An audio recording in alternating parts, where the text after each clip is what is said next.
Okay, this Hangout on air is live, so we are good. In the time it took me to get this going today, I think Gunnar probably could have gone to 2 or 3 countries, but we're here, and it's another episode of OD on Life. Thank you, everybody, for listening. As you may already know, the goal of our show is to give you at least one gem that you can use to empower yourself in your life, and I'm sure that we'll have no problem doing that today.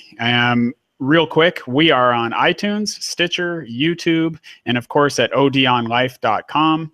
That's where you can get all of these videos and audios and some other little musings when I decide to write something.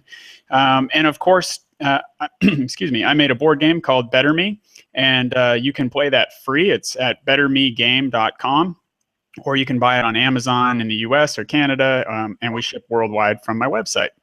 So that's enough about me. Today we have a very special guest, and honestly, I didn't realize quite how special and rare until I was doing my research yesterday and today. His name is Gunnar Garfors, and am I saying that name right, Gunnar? Oh, that's perfect. Absolutely. Okay.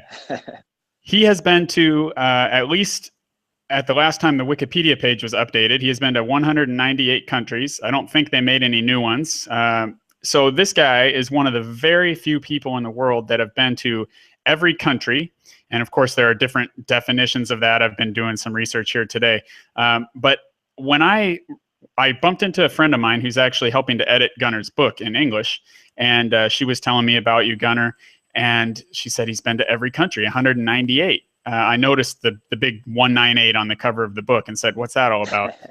And I thought, wow, that's rare. I've never met anybody who's done that. And I figured, it's probably only thousands of people that have done that. Like, I don't know where I pulled this number from, but I was thinking probably, I don't know, a couple thousand people have done that. And I looked it up. And again, according to Wikipedia, I saw starting at 193 countries or more, I believe there were exactly 9 people listed in Wikipedia that have done it. And, maybe they're missing 1 or 2 or something, but I mean, we're talking, these people could all fit in a room together. And that made me curious. So I looked up how many people have walked on the moon, and that's 12. So 12 humans have walked on the moon, and only 9 are listed on Wikipedia as doing what Gunnar has done. And 6 people drove the car on the moon, that big, like, off-wheel moon car. So you are in a very elite club, Gunnar, and I really appreciate you coming on today. So thank you. Well, it's my pleasure. Thanks for having me on. You bet. And it was really just one of those coincidences that tends to happen. I live in Chiang Mai here, and our mutual friend Paige, like I said, she had your book. We were at a meeting, and I noticed the book, and we started talking, and she told me that she had met you. I'm not sure where, but do you remember where you guys met? Yeah, we met in Boston in the US. I was studying there, doing a short course at Harvard, and we coincidentally met in a bar, and from there on we've just kept in touch. Nice. And it turned out that she was she was a copy editor, and I needed help copy editing my English version of my book called "How I Ran Out of Countries." So she's now at it. It's been on sale for quite some time in English, but a few readers have noted the odd spelling mistake and some strange sentences. Of course, English is not my first language, so it's about time it gets a proper copy edit. And Paige is now at it, and I hope for it to be out in a new and better version in about a month or 2. Great. You can always count on people online and comment sections to help you improve, right?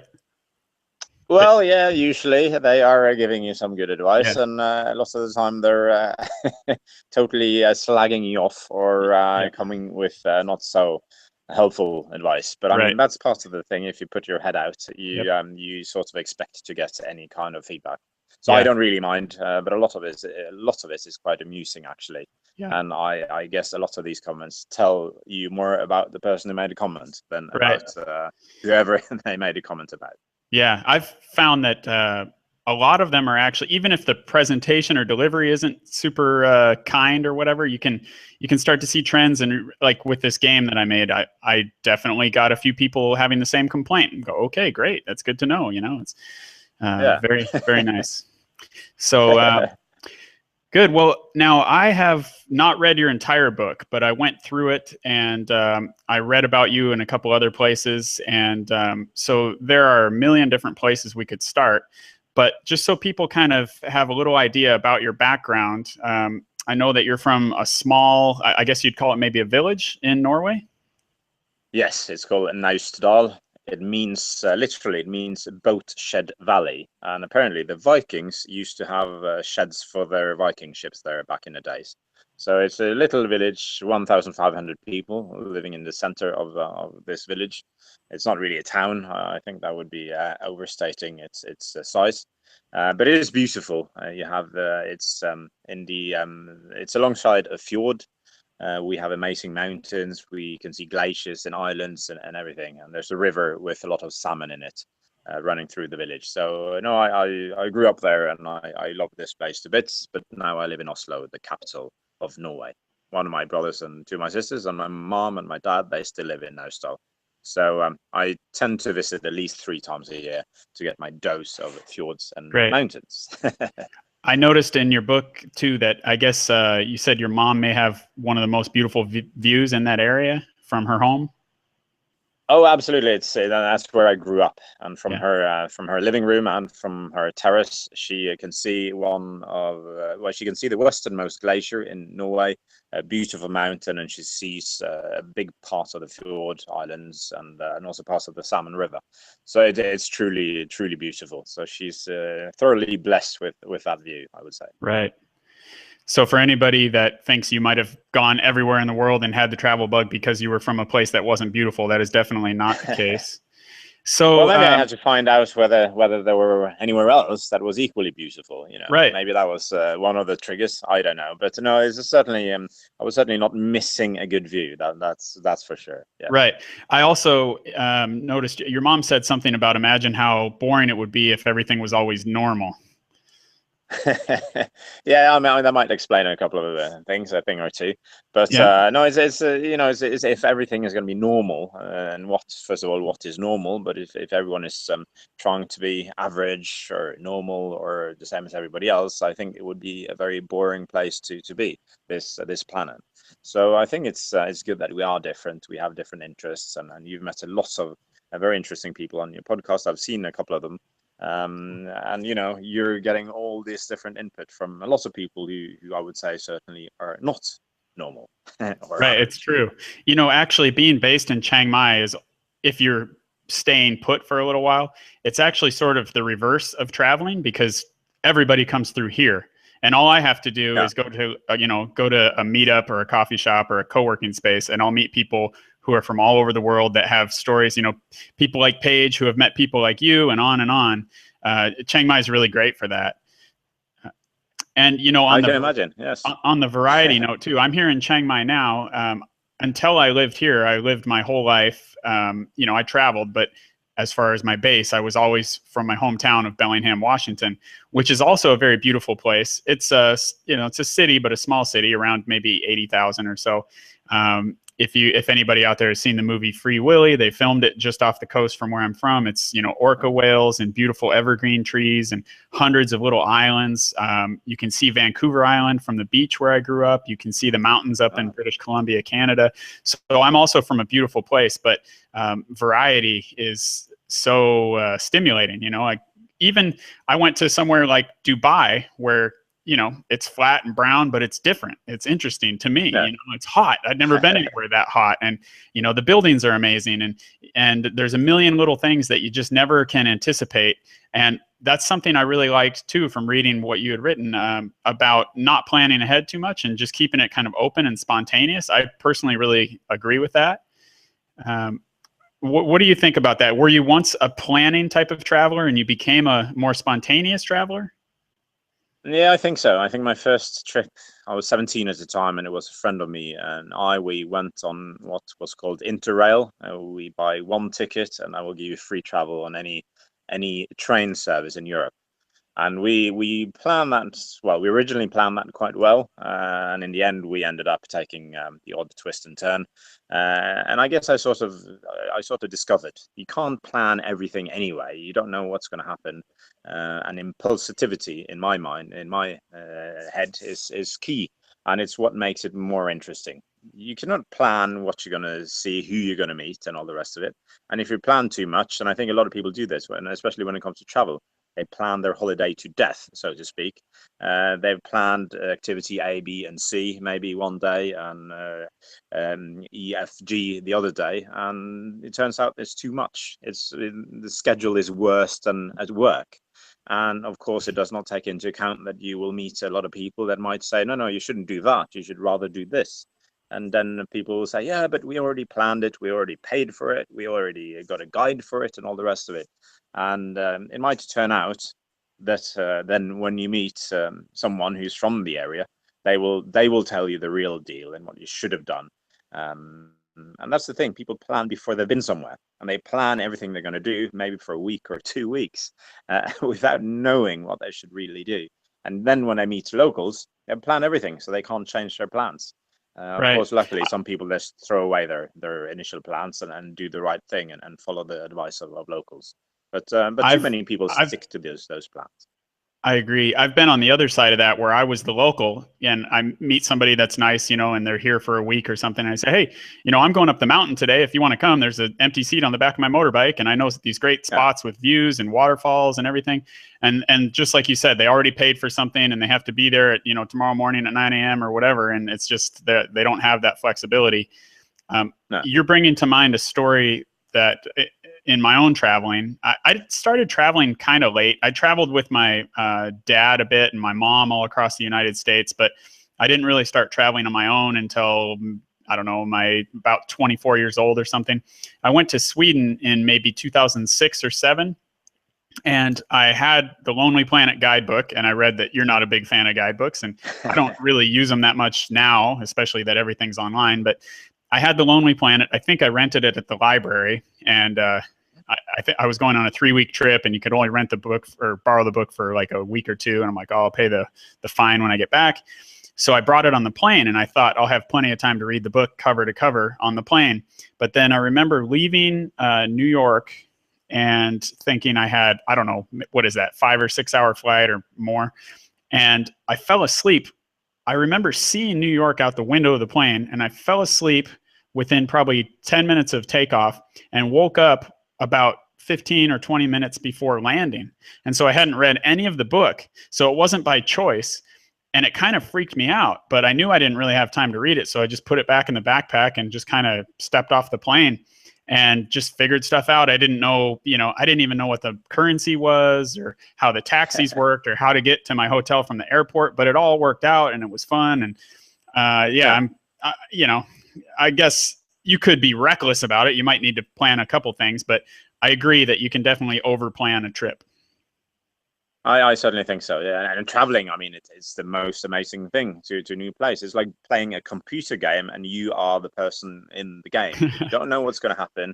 You don't know who you're going to meet and what you're going to see, but you have a pretty good idea it will be amazing, and it usually is. And Yeah. I think that's one of the reasons. It's also like this virus I've got. This travel virus. It's a disease, but I don't want to get rid of it. I'm never going to stop traveling. There are too many incredible stories that await me out there. And not to travel, in my opinion, it would be an insult if I never traveled. It would be an insult to my mind, to my body, to my curiosity and my creativity. I think all of these things are boosted through travel. Right. I mentioned your mom and how she encouraged new experiences and everything.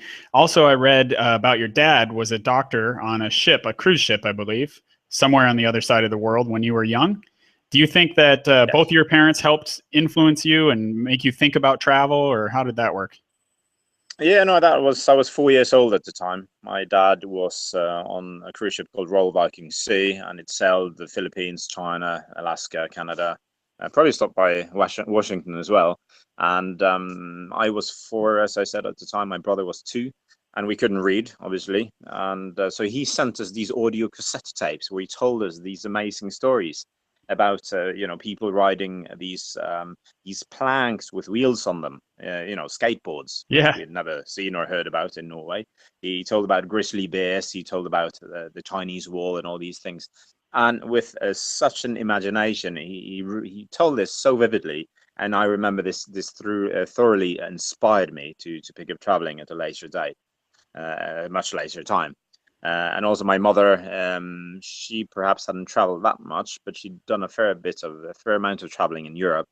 And she was, as you mentioned earlier, she's always been very encouraging. You have to find out stuff on your own. It also includes climbing trees. If you fall down that tree, I'm not going to run over and pick you up. You will find out yourself that's going to hurt. So no, I really love my parents and for what they've done in terms of raising me and primarily making me think on my own and explore on my own and find out things on my own. I think that's one of the things that triggered my my eagerness to travel and my curiosity wanting to explore all of these places by myself. And of course, at times, my mom, especially, she was a little bit frustrated because I was never at home in Naustdal. I was always traveling. Every holiday, I was traveling. I still managed to visit Naustdal at least 2 or 3 times every year. So I mean, it was not like I didn't see them, but of course, I couldn't really combine visiting Naustdal with a trip to Somalia or Afghanistan or somewhere Right. else. So when I finished in the last country, Cape Verde, she'd written a speech and she said, "Well, it's finally time to hopefully see more of you. We're a little bit tired of sharing you with the world," she said. So I promised to come back more to Naustdal, and I think I've kept my promise. And I will be going there in a few weeks' time again to Right. see them. Now, at what age did you get bit by this travel bug? You said you've traveled with your friend on the rail. Yeah, I was 17 then, so I think that's probably when it started. Just thereafter, I went to the US, to Indiana, where lived for a year as an exchange student, and I didn't travel much. Well, I didn't travel outside the US at all, but I traveled a fair amount inside the US to various states there. And then I went back home. I traveled to England. I moved to England to study for 3 years. And then I started a little bit of traveling, but I was playing football or soccer, as you call it, and I was quite serious about it, so I was not really traveling. So I guess I didn't really start until I put my soccer boots on the shelf, so to speak, and then I needed to spend my energy on something except football. So I guess that's when it really started, when I really started traveling quite a lot and visiting my sister. She was living in New Zealand. My brother was living in India for a time. And then my same sister, who was in New Zealand, then moved to Botswana to do some studying. So, I've also visited my friends around the world, and then, of course, also traveled alone and with ex-girlfriends and whatever. So a lot of travels have been on my own, solo travels, and a lot of it has been with friends and family. I'm doing things a little bit out of order here, but I think this is a good time to mention. I know some people, they think they don't have time to travel, and you were playing competitive football or soccer, whatever you want to call it. You mentioned already earlier that when you met Paige, you were taking classes at Harvard. I read in the Wikipedia listing about you that you were the youngest person to visit all the countries while working a full-time job. I mean, it doesn't seem like you're really one for excuses. No, and I guess I have a lot of energy as well. I really don't like excuses. I mean, of course, sometimes you can't do everything, obviously, and sometimes you have to make some passes and not do whatever you're planning. But no, if I'm rather determined, I'm pretty competitive, I guess, as well. So if I've made a goal in my own head, and it's usually it's my goal, whatever someone else is telling me, Right. you have to do this, or you have to do this, or whether it's people commenting online or whatever. But as long as I have a goal, I'm made, a determined choice to do something, I will do everything I can to actually fulfill that promise to myself. And I guess that was the case with traveling to all of these countries as well. One thing, it was a goal, it was something I wanted to do. And of course, but it wasn't like I was going to tick it off, just go to the airport, stay there for 2 hours, and then continue. It was also about feeding my own curiosity, I guess, I and read getting to see these places. I read that your criteria for visiting a country, it wasn't the passport stamp or, the other weird little things that people use to call it official. It was to have a story, right? Yeah, and well, writing my book, of course, I needed a story, but again, Yeah. it's also about it's also about getting to know the people, to try the food there, which is very important to me. I'm really into food, and it's a big part of the culture. Getting to know locals, obviously, and I don't really think visiting an airport or passing through a country in a train or a bus is constitutes having been there. Of course, you can argue you have formally you have sort of been there, maybe not in an airport because then you're in an international area. But if you step outside the airport for 2 minutes, you might formally have been there. You have the stamp to prove it. But okay, have you seen anything? Have you done anything? Have you met anyone? Not really. So I think these rules, everyone should have their own rule. But to me, it's not only about having been there. It's also about knowing something about the place. And what I realize now is that after having been to every country, I'm much more interested in reading about these countries or hearing about them, whether it's in the newspaper, it's a news story, it can be a documentary, it's about a political situation, it's about religion, doesn't really matter. But now I can relate to this country because I've been there, and it makes it all the more interesting. Which of course is a problem if I'm going to read through a magazine such as The Economist or Newsweek. Now I have to read everything Right. because I relate to all these countries. So it might take a bit longer, but I sort of have this excuse and I have this real interest in every country. That reminds me of something that I've thought about. If there's actually a card in the Better Me game, I can't remember exactly how it's worded, but it's shoot, what is it?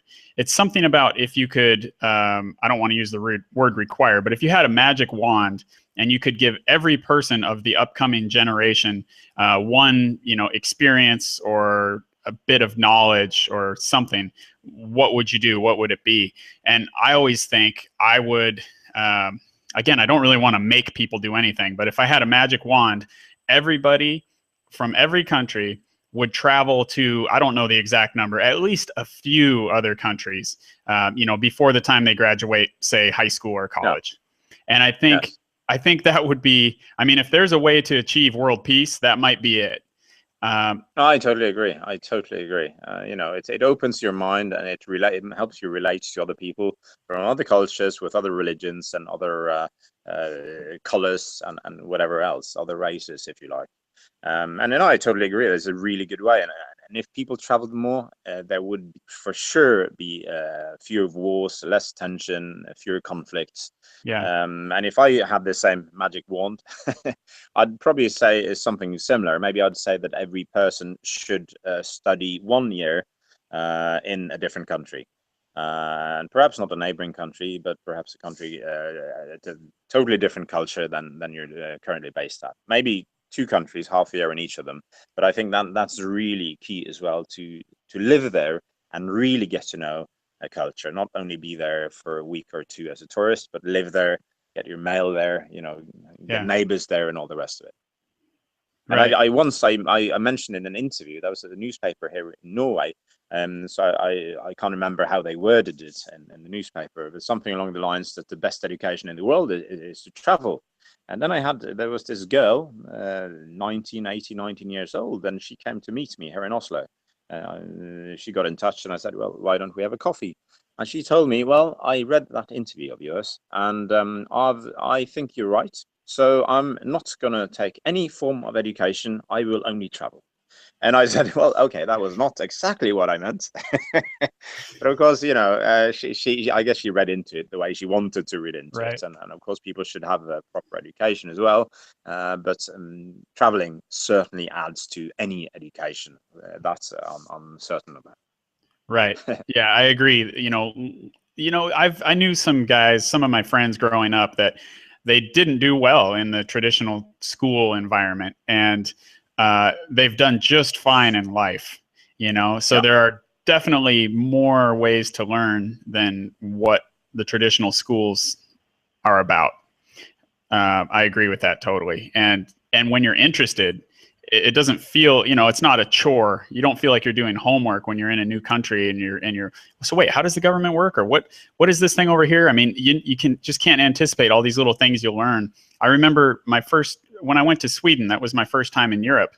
And there were just all these little ingenious gadgets everywhere, little things that we didn't have in the US. Like, I've now seen them in other places, but the thing that the shower head is on, the bar that goes from like, chest level up to way above your head. So whether you're 5 feet tall or 7 feet tall, you can adjust it. Like, what a great idea. yeah. In the US, I had never seen one of those. It was just all these tiny little things, so it's super enriching, and many ways to learn. So Absolutely. Yes. so you got bit by the travel bug young. Your parents helped, steer you in that direction. And then fast forward, you had a bet with your friend. I believe you were 34 years old, and you had been to 85 countries, I think. Yeah. And this is True. your friend. Was it Ola? Yeah, his name's Ola. He's from Bergen as well, on the west coast, our second biggest city. And well, I told him it was a party in my flat, and I told him, Ola, I'm going to visit every country, and he laughed in my face. Like literally laughed in my face. And he said, you're never going to be able to do that. And of course I said, come on. Okay. So I gave him my hand, offered him my hand, and he said, well, at least not until not at least well, at least not by the time you're 40, he said. And my hand was still there, and he took it, and we made a bet out of it. And of course, what were we to bet? We decided to bet one bear per country. But this was back in the days when there were only 197 countries. South Sudan was still part of Sudan. So of course, when they became independent in 2011, he was nice enough, when he realized he was going to lose the bet, he was nice enough to throw in a bottle of rum for South Sudan. So it turned into 197 beers and a bottle of rum for the last country. So that was quite nice of him. And he lost the bet on national radio, actually, or he walked in. He'd been conspiring with a radio host. So I was there being interviewed the day before I was going to leave for the last country. And he, in the middle of the interview, he comes into the radio studio with 197 beers and a bottle of rum on a big trolley. He's pushing a really noisy big trolley, squeaky old trolley, Right. in the middle of the interview, and sort of taking me by surprise, live on radio. So that was quite funny. But I mean, he lost the bet graciously. I don't even have a car, so he was also nice enough to drive myself and all the beers home to my flat. So he lost it Wow. in style, I would say. So did he So that's all for you. did he unload all of the beer just for the effect of rolling it into the studio, and then you had to load it all back? Oh, absolutely. And they were also Yeah. filming this, and I put it on YouTube and all the rest of it. So Oh, no, okay. it sort of it was big news in Norway.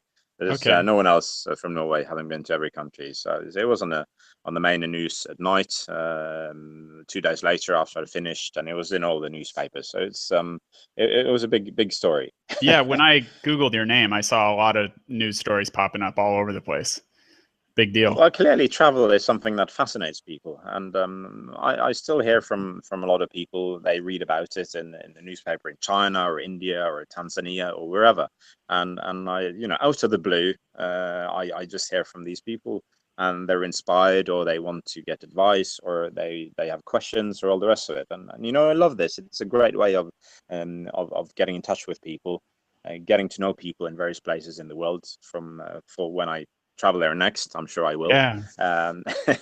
And like you were talking about, it sort of makes people, it makes people into friends. It combines people from various countries, and makes the world a smaller place, with less risk of tension and conflict, I believe. Right. Yeah, you've become a magnet for interesting people, it sounds like. Well, yeah, well, that's that's a nice way of putting it, I guess. I don't know. At least I'm approached, or I hear from a lot of very interesting people, and often via other people, like you're saying about Paige. I meet someone, and they tell me about other people, and then suddenly we end up meeting. and we have great conversations, and friendships are made.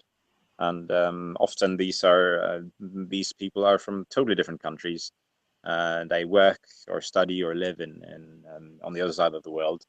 But we often meet, or we only meet virtually or online. And then eventually down the line, suddenly we find ourselves both in London or Sydney or wherever else we might suddenly have paths crossing. So Right. no, it's great how this works, and how social media, how the internet has really helped connect people in You, various ways. there's one little thing that a lot of people don't realize they can do on Facebook. You're talking about social media and meeting people in other places. I know since I've moved to Chiang Mai, I've met a lot of people that now live scattered all over the place. So if I travel somewhere, if you go into Facebook and there's a little search bar at the top where you normally just search your friend's name and things like that, you can search my friends in and then say a country or a city name, maybe other types of areas. And I think you can even do things like my male friends in Germany, and it'll just pop up Oh, a list, which is amazing and super useful. yeah. So the first time I thought of that, it was my last day in Hong Kong, and I did that search, and there were like 3 or 4 people I probably could have got together with, but I did it like at the airport when I was leaving. I just didn't think of it. So that's a pretty cool Oh, little feature that most people don't realize oh, is there. perfect. Yeah, no, I didn't know that. Yeah. I will try that out next time I go Yeah. somewhere. And you never know, because there's no way you can keep track of people like you and all Paige and all these people are always moving. So yeah. Yes. Oh, um that's good. No, I didn't know that. I will certainly try that out. yeah, cool. Because So there is you're nothing that's more annoying than when leaving a place. You say, yes, "Oh, my really good friend, he has right. been here for in the last week as well." We When it didn't know. happens, it happens when you post your pictures and your friend who lives there is like, oh, I live 3 blocks from that place. You're like, no. Yes. Yeah, um very true. Yes. yeah. So you were 34 when you had that bet with Ola, right? Yeah, I think that was. Yeah, that sounds about right. And Yes, so I you can't had remember to, the exact date. I think that's what I read. And you had to do it before your 40th birthday or before you turned 41.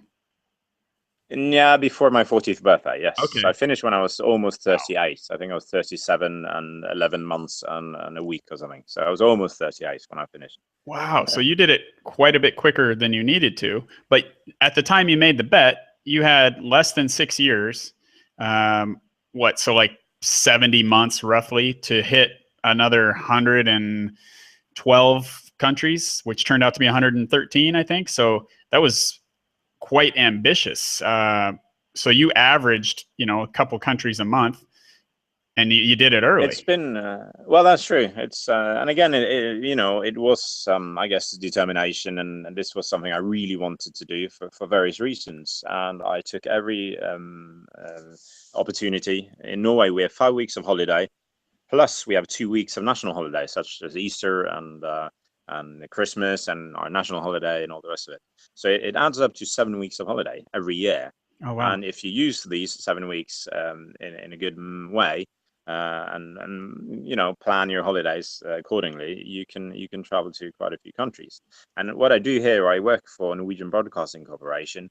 I don't take out overtime pay. Instead, I take out what should have been overtime pay. I take that out in hours or in days. So I take the time off instead. So I collect these hours, and I'd rather take, say, Thursday and Friday off.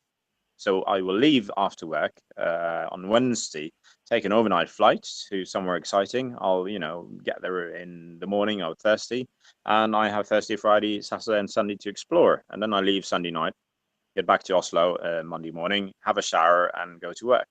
So that's one way of maximizing Yeah. every week, or not every weekend, of course, but quite a lot of weekends.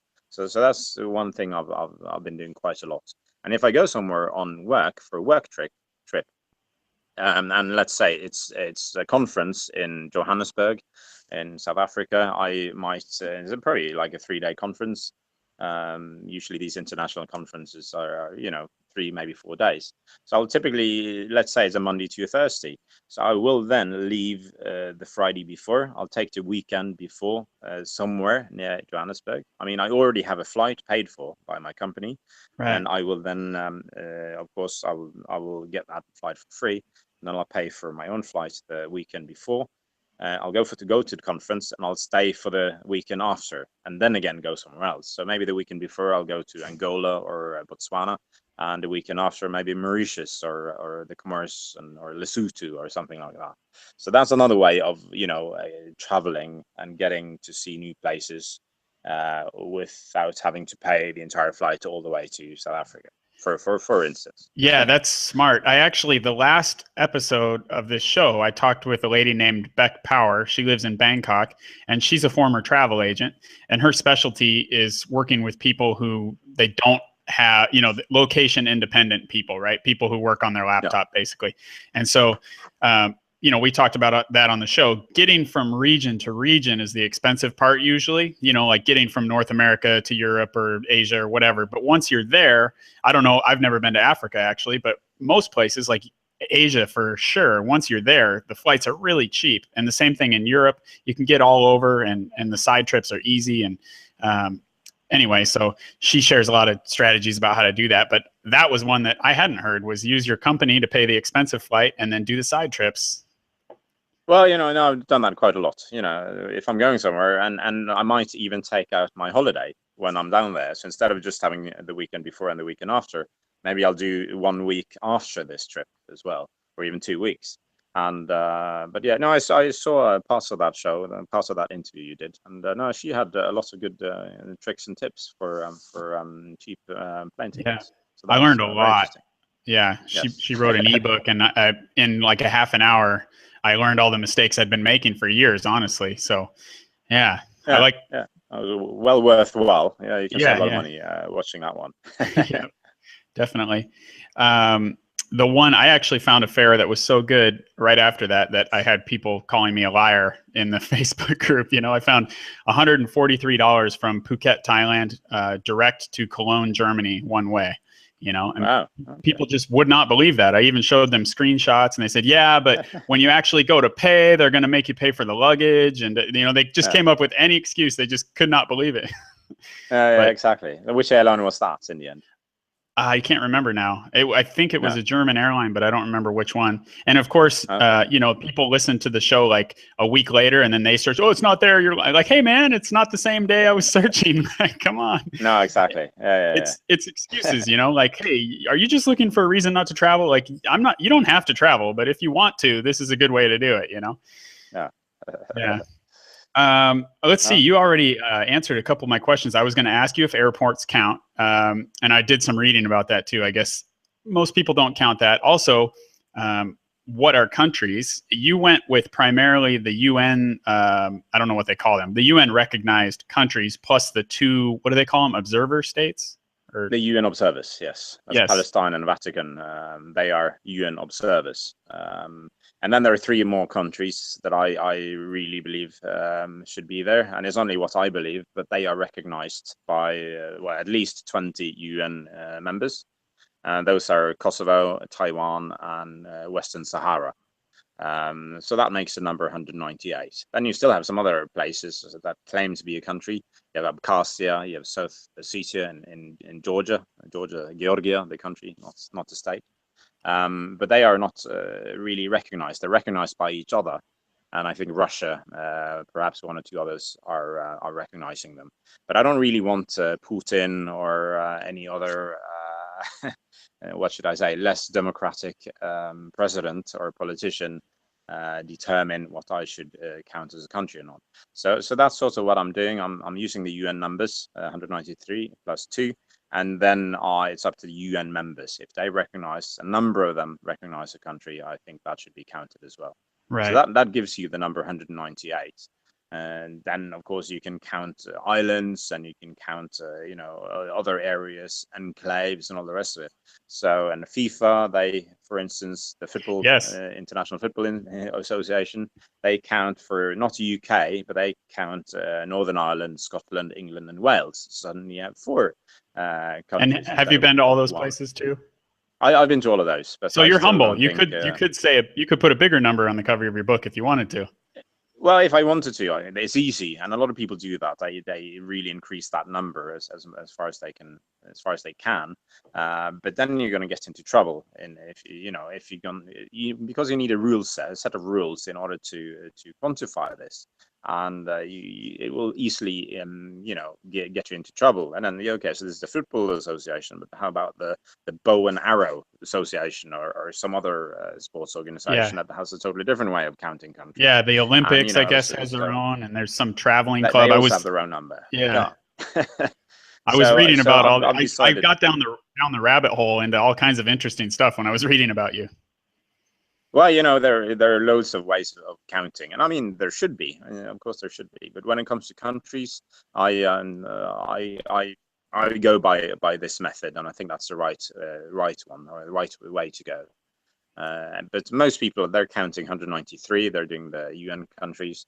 Lots of them are also including the observers. And then it varies. Some of them count the three last ones: Taiwan, Kosovo, and Western Sahara.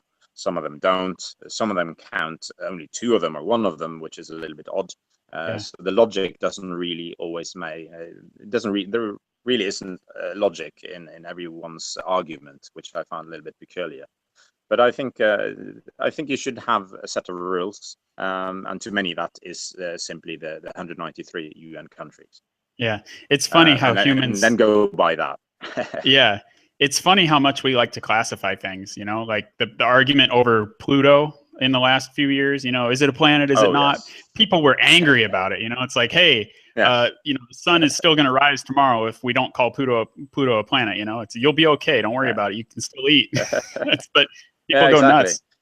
Yeah. They go totally nuts and totally bonkers, and and Yeah. again, this leads to big arguments and rather furious conflicts. So It's pretty it's funny. no, it's really strange. That always makes me think of, I don't know if you're familiar with the author Eckhart Tolle. He talks about that, how people like to put labels on everything and they'll argue about the labels, and it's like, why does that actually matter? You know, like I could say that whales are fish or bats are birds, but who cares? It's still it's still the same thing no matter what you call it, right? Yes, no, Yeah. absolutely. I No, have I guess another that's. one. I'm going to put you on the spot here. Have you been to Antarctica? I have indeed, yes. That's of course the Okay. seventh continent, but the only continent without any nations or any countries.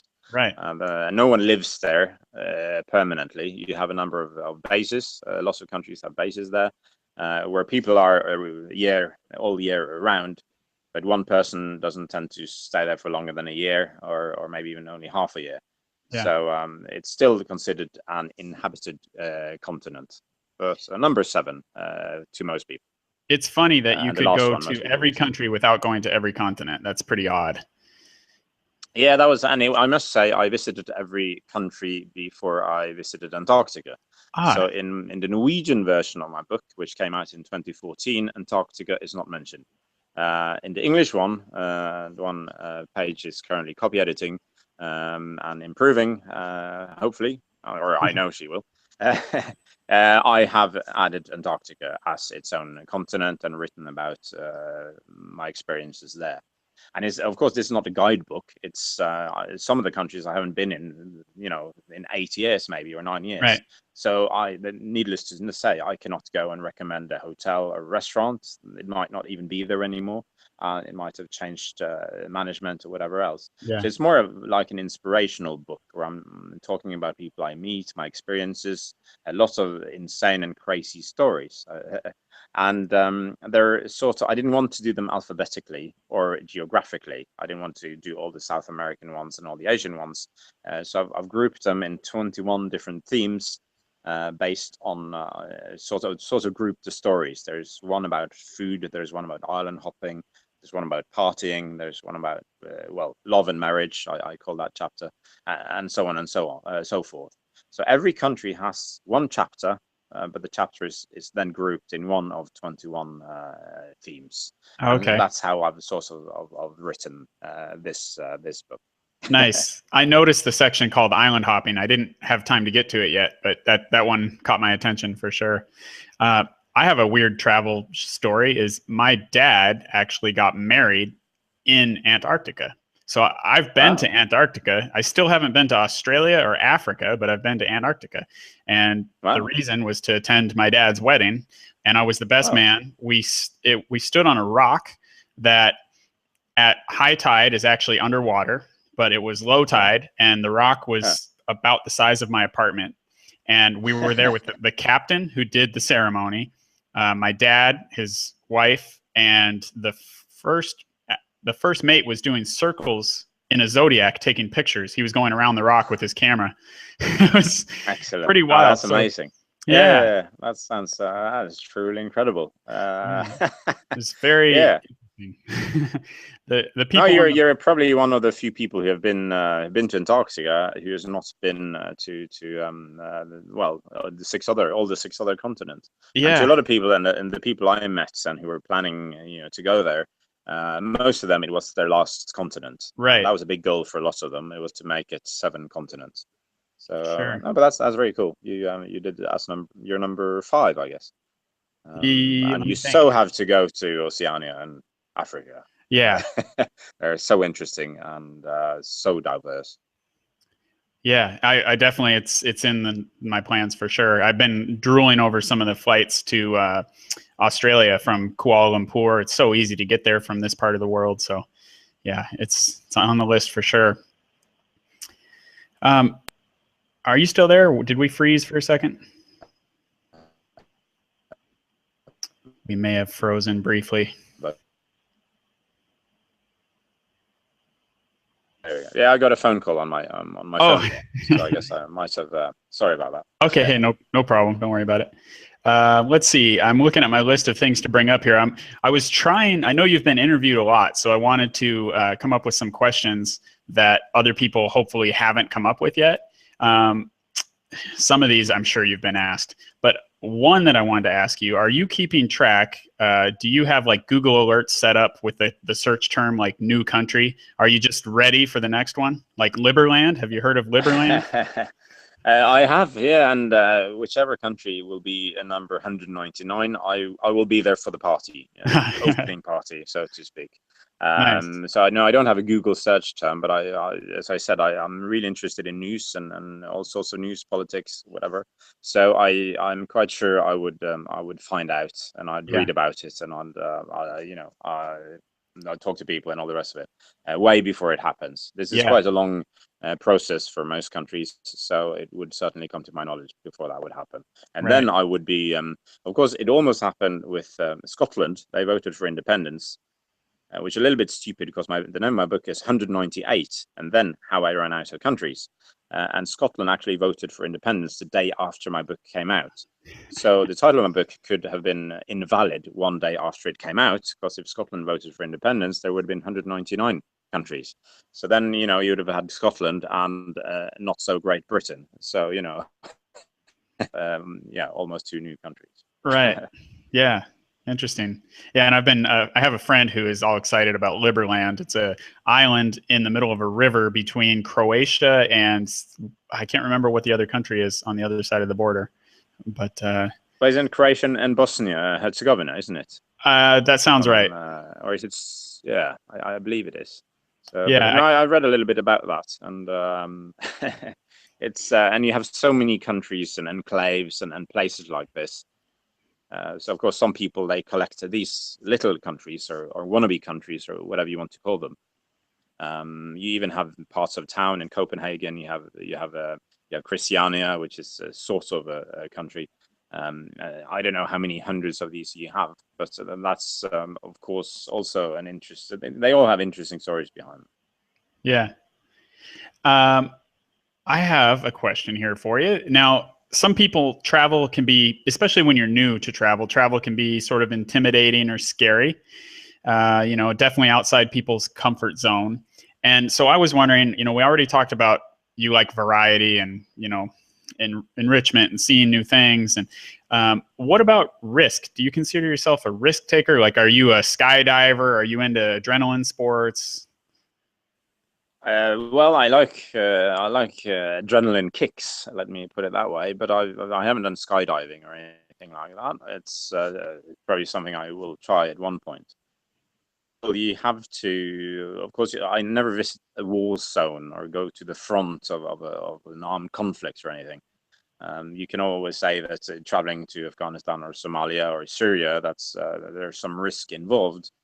There's also some risk involved walking on the street and suddenly you're hit by a tram or a roof tile fall on your head, whether you're in Oslo or New York or Vancouver, wherever you are. So, I mean, living is risky. So, but I don't try. I try not to take unnecessary risks, and of course I have a fair amount of experience when it comes to travel, and you pick up a lot the more you travel, I'd say, and learn about, you read signals, I would say. So I would say no, I don't take unnecessary risks. Okay. But of course sometimes if you sit inside your flat 24/7, that's not necessarily totally risk Right. free either. You'll die of a heart attack. And you probably eat too many crisps and too much. Exactly. Right. So Yeah. so whatever you do, it's not entirely risk free. So I would not say I'm taking particularly Yeah. You don't strike me as an big extreme risks risk taker. I thought I would ask that because I know, well, I'm guessing that some people might have that impression of somebody that's been to every country. And there are those people, I forget, there's some gene that has there's this emergency room doctor guy. I just watched a documentary, and he was one of the people they talked to, and he's this big wingsuit flyer, base jumper guy. And he does that with I don't know if it's his girlfriend or just a friend or what, but they both had their genome tested, and they both had this one gene that that basically is the daredevil gene, I guess. And yeah, so some people definitely have that, but I don't think travel isn't always scary, but it's definitely interesting and sometimes confusing. And even whichever country you look at, even countries as war, in almost all the cases you can still find quiet and peaceful regions, even in a country at war. Right. And if you really want to go to that particular country, well, then perhaps you should go to that quiet region, or you should wait a while and see what happens, and hopefully things will calm down before you visit that country. But in most cases, you can even relatively risk-free visit a country that's at war. Yeah. Going to the front line is probably not very wise in Right. either case. I just met a guy here in Chiang Mai that actually does that and has pictures of his kids there. Interesting. I don't. Oh, okay. Yeah, very bizarre. He handed me a brochure. Whatever. I met this guy at the airport in I Chiang guess. Mai. Yeah. Right. Yeah. Yeah, he had a picture of himself in one of those like bomb disposal team suits with some kind of unexploded shell or something, and then he had pictures of his kids in these places with bullet holes in the walls, and it was pretty. He had a brochure to hand me about his sort of an NGO of some kind, I think. Anyway, I see. Okay, well, I'm sure he was taken well care of, and the people taking him there probably knew what they were doing. So, yeah. And of course, as long as you talk to locals and people you trust, you are usually safe. Yeah. So, and even then you can even go to the front line if that's your interest. Yeah. Right. I was going to ask you, where were the toughest visas? Were there any visas that you weren't sure if you would get, or how did that go? Yes, you have some countries that are more difficult than others. Eritrea is one of them on the east coast of Africa. Saudi Arabia is well known for being difficult. Yemen was not a problem for me, but these days Yemen is really hard. Angola is known to be rather hard. So is Equatorial Guinea. So typically, it's African countries are the hardest, and then you have some countries in Asia, the Middle East, I should say.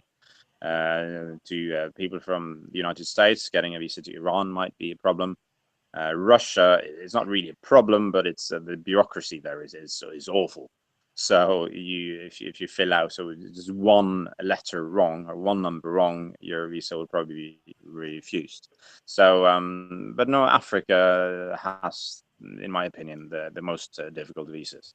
And then, of course, Equatorial Guinea is very, very hard, but not for U.S. citizens. US citizens are actually the only people in the world who can enter Equatorial Guinea without a visa. So, consider yourself lucky. Interesting. Yeah. I was just reading about, the best second passports to have and all that kind of stuff the other day. When the first time I went to Thailand, this is another story about kind of my ignorance along the lines of falling asleep and not reading The Lonely Planet on the way to Sweden. I remember I booked 1 month to Thailand, and I came in on November 30th, I think, and I left on December 30th. And when I was leaving, the guy took a really long look at my passport and was like looking at a calendar and thinking, and I wasn't sure what he was thinking about. And then he stamped and everything was fine. And then I found out afterwards that there was it's a 30-day visa exemption for Americans. So you basically show up and you get 30 days.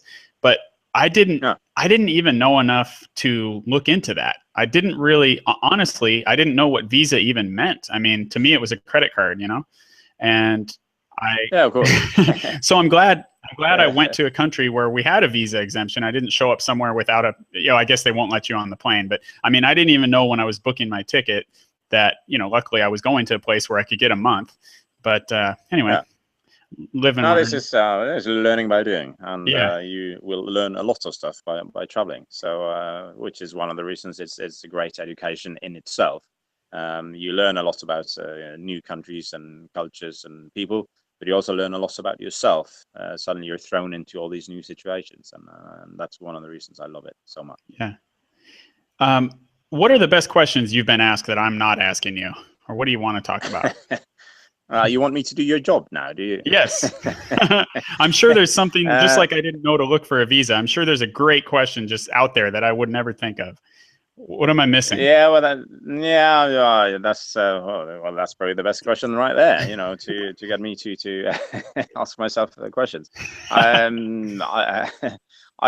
don't know. I don't. The question I get the most, so it's certainly not the best, I would say, but it might be the one that most people want to know is what's my favorite country, and this is one I cannot answer. Of course, there are too many incredible countries out there for me to pick one. And if I want to, so maybe I can pick 10, but then I'm named the 10th, and then no, I have to add Right. number 11, and number 12, and number 13. And those people who ask these questions, they usually ask it for a reason. They're looking for a tip. But then I need to know a little bit about them. Are they into beaches? Do they prefer hiking? Are they going to travel with their kids? Is it with their boyfriend, girlfriend, wife? Do they prefer partying, restaurants, and all the rest of it? So before asking such a question, there's so much more that I need to know about the person to try to give a good answer. And it will never be the best country. That I think that's impossible. But at least I can sort of point them in the right direction. So it's not really what you were asking me to provide you with, but it's so at least it's a way to ask a better question. If Yeah, and how about this then? Because favorites are very hard with. I mean, like even favorite color. Like I don't know, I like them all, right?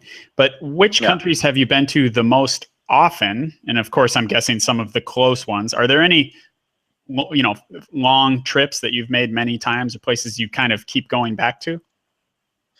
I think number one is the UK. I study there for 3 years. I repeatedly go there for work. I love the UK for many reasons. I guess after living there for 3 years, and that contributes to it. I love the culture and all the rest of it. So I think I've sort of been trying to estimate, because I haven't collected all my tickets, and I've taken the ferry there on numerous occasions as well. But I think I've been there between 90 and 100 times altogether. Of course, the country I've been to the most is obviously Norway, since I always come back here. And then also Korea. I think I've been to 19 times. I've been to the US probably 15 or 20 times. So I don't have a complete log, unfortunately. I wish I had. But I think also South Africa, I've been to 10 or 11 times. So you have some countries rather far away that I've visited a fair amount of times. And I guess, of course, Sweden I've been to sometimes, but actually I've been a lot more to. I've probably been more often to the US than I've been to Sweden, even though that's our biggest, longest border. But I guess I've mentioned those countries furthest away where I've visited the most. Right. Boy, I had a Iceland is oh another one. I think I've been to Iceland maybe 5 or 6 times. And Germany, I've been to loads of times, Spain, and all the rest of it. But as you say, flying within a continent, within Europe, is relatively cheap and easy. And a lot of this is work. A lot of work travels. Traveled every year. Every February, I travel to Spain for a big conference. Probably did that 10 or 11 years in a row. So you know, some of these they just add up often because of work engagements. yeah. And now, are there regions or cities or places that you would like to see that you haven't yet? Anything at the top of your list? Yes, I still haven't been to Siberia in Russia. That's certainly a place I would like to go. Alaska is still missing Oh, from places, and well, from the list, the huge list of geographical areas, and also the I should mention the Falkland Islands okay. are still missing. So I guess those three are well, that's a good start, and they're quite widespread, far away from each other as well. Well, then again, Alaska and Yeah. Siberia aren't really far away, but I don't think the transport between those two places, I don't think there are many good transport options. Right. I bet for someone that grew up in the part of the world you did, Alaska would be pretty nice. You might feel right at home. Yes, yeah, definitely. And there are some similarities, but and I told you my dad was on the cruise ship in Alaska, and he sent us loads of postcards and some pictures, and from this vast wilderness. I mean, it's huge. You have the midnight sun up there, and you have a lot of stuff you do in Norway, but also it's much bigger. It's I don't know. It's just at least it was incomprehensible to a small kid, and it's still pretty much it. So I like to stay quite some time in Alaska and do some exploration there. So, but I still haven't put that into my diary. But hopefully within a few years, Yeah. I'll make time to go there. Speaking of the size of Alaska, I don't know if you've seen those overlay maps where they put the state of Alaska over like North America or the rest of the United States, and just the sheer size is amazing. And like Yeah, I know. like No, it's most of it uninhabited. It's really interesting. yes. No, yeah, absolutely. So no, that's certainly a place I will visit. Yeah. The other thing that's really interesting, if you look at maps, I like maps. I'm a map nerd, I guess. But if you look at Africa with other countries and regions overlaid on Africa, it's mind blowing because a lot of Africa is near the equator. So on a typical world map, it looks very squished, basically. But you don't realize it because you've seen it your whole life. And then have you ever seen the maps where they cram all the other countries inside Africa? Yeah, no, I have indeed. Yeah, I mean, the only way you can do it is just to look at it, look at it on a globe, on a Yeah. round map, and then you realize. But most people, they've seen these globes for years. You know, they've had them around them forever, but they still don't realize how big Africa is compared to the others. And so that is mind blowing. And I mean, when you travel across Africa, especially by well, to the islands by boat, or you travel by bus, or you know, or a private driver or train or whatever. Uh, that's when you really understand how big some of these countries really are. They take forever to get across. Yeah. um, I've watched a few documentaries about the pilots in Africa, and there are a lot of places with not many roads and these huge distances, and they're flying in everything from medicine and food to who knows DVDs, probably. These guys risking their Yeah, lives with these really old planes, bouncing down these runways with rocks in them, and the kids are almost on the landing strip because they're so excited. Where the plane only comes once a week or once a month or whatever. yeah, Totally different yeah. world. No, exactly. No, you see a lot of that in Oceania as well, in the islands in the Pacific. And typically, there's a plane once, well, they're twice, 2 or 3 times a week. And in Tuvalu, for instance, it's so tiny, so most of the main island is consists of the airstrip, and it's being used only twice a week. And the rest of the time, people or kids are playing football there, they're running there, they're walking their dogs there, using it for cars, for driving. It's a shortcut for people to go from A to B, and all the rest of it. So it's really, and every time a plane comes, everyone comes there to see who's coming. Right. In Nauru, the least visited country in the world, only 200 tourists every year. The runway is actually part of the road running around the island, so they have to close it down, yeah, 2 or 3 times a week when the plane comes in there, and then everyone comes to see who's coming, who's leaving, and all the rest of it. I guess that's a big part of the daily gossip Yeah, in these places. that's great. Um, So I have a question. Here's one for you. Now, if somebody is in between trips, of course, we hope that everybody listening gets to travel a bunch and check out interesting places. And again, listen to the last episode with Beck Power about how to find great flight deals. But if somebody is going to have to substitute for the meantime and watch a couple documentaries or travel movies, do you have some favorites?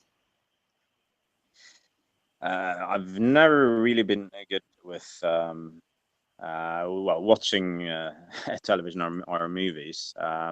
So from the top of my head, I don't think I love on TV. I love Michael Palin's one of the members of Monty Python, and he has a lot of travel series. One is from pole to pole, but he also travels around Europe and travels, I think, from North America and all the way down to South America as well. So he's I like his style. He's funny. He's calm. I like his way of making his documentaries.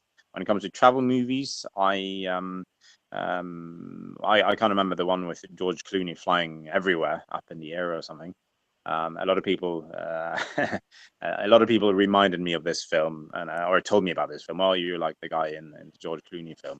But it was that he was flying all over the place and primarily in the US, not having to engage with any visa issues or anything else. So although some people saw some similarities, it wasn't. I didn't quite. Then you Yeah. have this one quite good film, the Darjeeling Express, I think it's Oh, I called. love that. It's That's a filmed in great movie. India. That's a great film. Yeah, but I think three brothers are traveling across India. So that's I guess I would have to pick that one as my favorite travel movie if I were to pick one Yeah. film.